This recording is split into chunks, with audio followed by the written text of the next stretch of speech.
Hello friends, तो आज friends हम ब्लाउज से कटिंग कैसे करें, ब्लाउज से नाप लेके ब्लाउज की कटिंग कैसे करें ये मैं आप लोगों को बताऊंगी। तो फ्रेंड्स ये देखिए अस्तर का कपड़ा है, मेन फैब्रिक मैंने साइड में रख दिया है और इसको इस तरह से डबल फोल्ड में बिछा लेंगे। अब सबसे पहले ब्लाउज की हम लंबाई देखेंगे और चौड़ाई देखेंगे। तो सबसे पहले इस तरह से ब्लाउज की लंबाई देखेंगे। तो ब्लाउज की लंबाई इस तरह से ऊपर जो हमारे जॉइंट होता है वहाँ से और थोड़ा सा खींच के, ये देखिए इस तरह से खींच के लेंगे तो ये 14.5 इंच है। तो और इसकी चौड़ाई देखिए, यहाँ से जो आर्मोल है उससे नीचे से और उधर से पकड़ के लेंगे, थोड़ा सा खींच के लेंगे तो ये 9 इंच है। तो इसके बाद देखिए पहले हम लंबाई लेंगे तो इस तरह करेंगे, 14.5 है और आगे के पार्ट में हमें 1.5 इंच, 1.5 से 2 इंच ज़्यादा लेना पड़ता। तो 14.5 है तो 15.5 1 इंच इसको और आधा इंच और, तो ये मैं 16 इंच लूँगी, मतलब 1.5 इंच में इसको ज़्यादा लूँगी। और पीछे के पार्ट में 1 इंच ज़्यादा रहता है, समझ में आ गया। आगे के पार्ट में 1.5 इंच ज़्यादा लूँगी, जो मेरी लंबाई है नाप है उससे 1.5 इंच ज़्यादा और पीछे के पार्ट में 1 इंच ज़्यादा।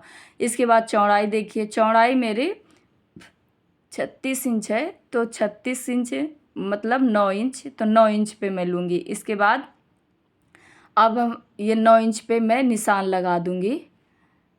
ये देखिए चेस्ट का मेरा 36 इंच है तो 9 इंच पे लगा दूँगी। इसके बाद में देखिए अब ये मैं शोल्डर नापूँगी। तो शोल्डर में नाप रही हूँ, थोड़ा सा खींच के ही नापा जाता है बराबर रख के।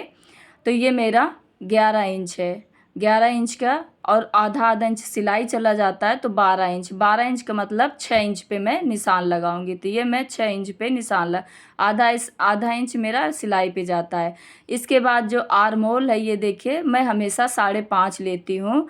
अगर 40 इंच के ज़्यादा आप बना रही हो तो फिर आप 6 इंच लीजिए, और 32 से 38 इंच तक बना रही हो तो आप ये 5.5 लीजिए। और ये देखिए 1 इंच की गोलाई मैंने दे दी है इस तरह से। अब ये देखिए मैं इसकी कमर नापूंगी। तो कमर मेरा ये 8 इंच आ रहा है, मतलब 32 इंच है। तो 8 इंच पे निशान लगाएंगे। इसके बाद आगे जो प्लेटें पड़ती हैं उसमें हम 1 इंच करेंगे। इसके बाद 2 इंच हम मार्जिन लेंगे। तो ये मेरा निशान नीचे लग गया है ऊपर से इस तरह। 9 इंच पे ऊपर लगाया, 2 इंच का इसमें भी मार्जिन लिया। तो हमेशा जो निशान हो उससे 2 इंच हम ज़्यादा ही लेंगे। अब गला देख रहे हैं, तो गला फ्रेंड्स आप इसकी देखिए चौड़ाई हमेशा 2 से 2.5 इंच ली जाती है, पर इसमें मैं 2 इंच ले रही हूँ। 2 इंच में ये है फैलता नहीं है, 2.25 इंच ले लीजिए, क्योंकि 38 तक ही 2.25 तक लीजिए। 38 के बाद जो हमारा होगा तो वो हम उसमें 2.5 इंच ले लेंगे। इसके बाद मैं इसकी लंबाई गले की 7 इंच रखी है और आधे इंच से गुलाई दे दी है।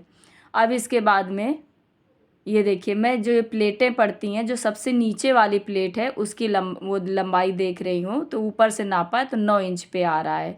तो ये मैं 9.5 पे, क्योंकि आधा इंच ऊपर मेरा सिलाई भी चला गया है। और इधर से मैं चौड़ाई 3 इंच लूँगी। इसके बाद ये देखिए मैंने निशान लगा लिया है। अब ये जो हमारे बगल में पड़ती है तो ये मैं इसकी लंबाई ले रही हूँ 2 इंच और इसकी चौड़ाई ले रही हूँ, ये देखिए नाप लिया है तो ये 2.5 इंच पे आ रहा है। तो ये मैं 2.5 इंच पे ले रही हूँ। आप नाप नाप के इस तरह से, ये 1.25 इंच की गैपिंग हो रही है तो 1.25 इंच की गैप पे इस तरह से निशान लगा देंगे। तो ये देखिए चारों प्लेट के मेरे निशान लग गए, ये एकदम परफेक्ट आते हैं। इस तरह से आप लोग निशान लगाइए और इस तरह से काट दीजिए। अभी शोल्डर मैंने आधा इंच डाउन नहीं किया है, पहले कटिंग कर लें, इसके बाद निशान लगा के इसकी कटिंग कर लेंगे। तो इस तरह से ये देखिए मैंने पूरी कटिंग कर ली है।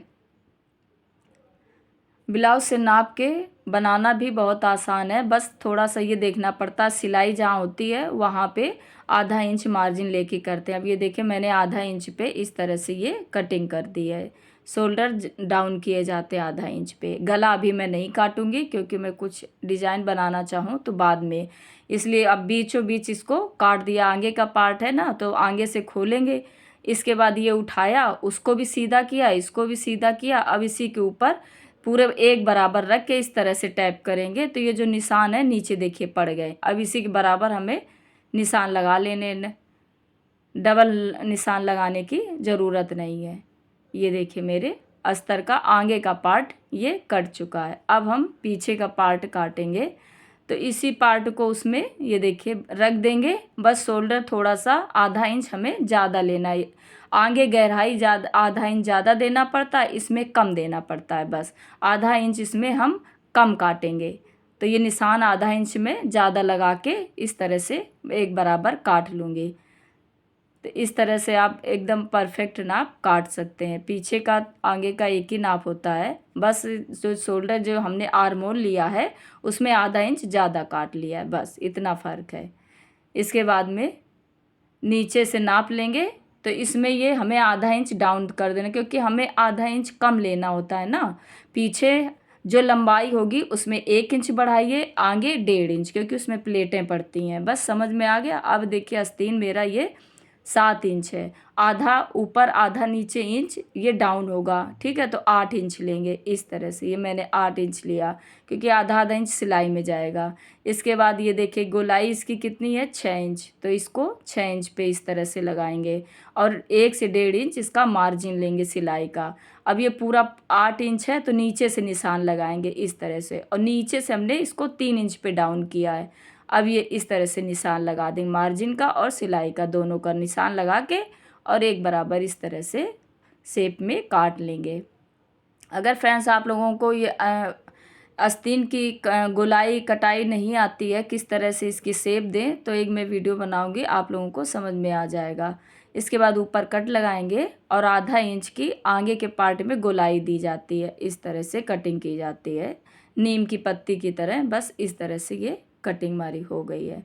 अब ये देखिए मैंने ये सारी कटिंग हो गई। अब इसको मेन फैब्रिक पे रख के और अच्छे से इसको डबल बिछाया है, और इसको ऊपर से रख के आधा पिन का मार्जिन लेके आधा इंच का मार्जिन लेके इसकी कटिंग करनी होती है। कभी भी अस्तर काटे मेन फैब्रिक तो अस्तर से आधा इंच ज़्यादा करके काट के, देखिए मैंने सारे आधा आधा इंच ज़्यादा करके काट लिया है। अगर मेरी वीडियो से आप लोगों को कुछ सीखने मिला तो प्लीज़ मेरे चैनल को सब्सक्राइब करें, लाइक करें।